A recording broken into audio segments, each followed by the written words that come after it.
ऐसा नहीं है कि सिर्फ रावण वध के लिए भगवान विष्णु ने राम अवतार धारण किया था, अपितु राम अवतार से जुड़ी कई मान्यताएं हैं। भगवान विष्णु के जय और विजय नाम के दो द्वारपाल थे, जो सदैव बैकुंठ के द्वार पर खड़े रहकर श्री हरि की सेवा करते थे। एक बार सनकादि मुनि भगवान विष्णु के दर्शन करने के लिए बैकुंठ आए। जब सनकादि मुनि द्वार से होकर जाने लगे तो जय और विजय ने हंसी उड़ाते हुए उनको द्वार पर रोक लिया।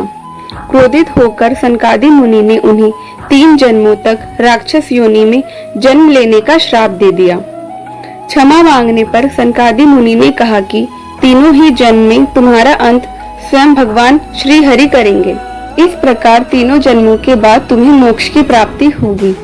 पहले जन्म में जय और विजय हिरण्याकश्यपु वे हिरण्याक्ष के रूप में जन्म लिया।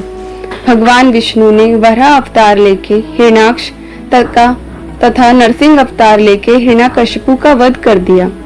दूसरे जन्म में जय और विजय ने रावण व कुंभकर्ण के रूप में जन्म लिया। इनका वध करने के लिए भगवान विष्णु को राम अवतार लेना पड़ा।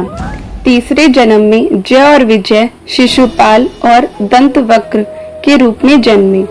इस जन्म में भगवान श्री कृष्ण ने इनका वध किया। मनु और उनकी पत्नी शतरूपा से ही मनुष्य जाति की उत्पत्ति हुई। इन दोनों पति पत्नी के धर्म और आचरण बहुत ही पवित्र थे। वृद्ध होने पर मनु अपने पुत्र को राजपाट देकर वन में चले गए। वहां जाकर मनु और शतरूपा ने कई हजार साल तक भगवान विष्णु को प्रसन्न करने के लिए घोर तप किया। उनकी तपस्या से प्रसन्न होकर भगवान विष्णु प्रकट हुए और वर मांगने के लिए कहा। मनु और शतरूपा ने श्री हरि से कहा कि हमें आपके समान ही पुत्र की अभिलाषा है। उनकी इच्छा सुनकर श्री हरि ने कहा कि संसार में मेरे समान कोई और नहीं है, इसलिए तुम्हारी अभिलाषा पूरी करने के लिए मैं स्वयं तुम्हारे पुत्र के रूप में जन्म लूंगा। कुछ समय बाद आप अयोध्या के राजा दशरथ के रूप में जन्म लेंगे। उसी समय मैं आपका पुत्र बनकर आपकी इच्छा पूरी करूंगा। इस प्रकार मनु और शतरूपा को दिए वरदान के कारण भगवान विष्णु को राम अवतार लेना पड़ा। अगर आपको मेरा पोस्ट अच्छा लगा हो तो पोस्ट को लाइक शेयर कमेंट जरूर करें और मेरे चैनल को सब्सक्राइब करें। धन्यवाद।